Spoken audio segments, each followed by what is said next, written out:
Raadio Elmar.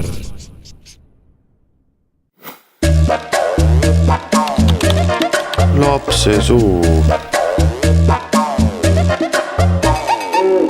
Mis te arvate, mis on autobiograafia?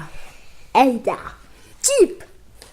Ja isegi Lexus ja Kia ja Audi ja siis Peugeot ja Ford ja Opel ja Honda. Mis selle autobiograafia juures kõige põnevam on või kõige huvitavam?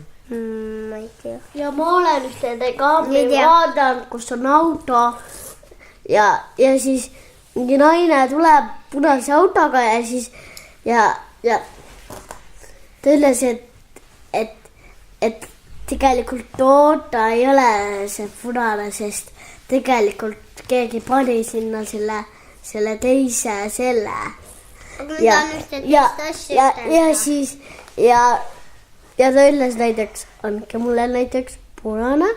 Minu isi kunagi sai ka särtsu, siis me läksime randa, aga me pidime käisime arsti juures, isiga pandi see kipsi käsi. Mul kunagi pandi ka, aga me saanud särtsu. Kaarelil oli siuke mingi mäng, kus politseinik ei tohtinud sind näha. Kus? See mingi mis sa mul hommikul rääkisid see. Kas see Volli või? Ja see Vollimäng. Mitte... Ja mul on siukene Vollimäng, millel on hoopis, et ma pean mingi kliksama ja siis kui tema putukas kukub särtsu peale, siis ta nagu kõrvetab ja siis ja rohkem ei tea. Mis te arvate, kas autobiograafia võib natukene ohtlik olla või? Vahepeal on, vahepeal ei ole.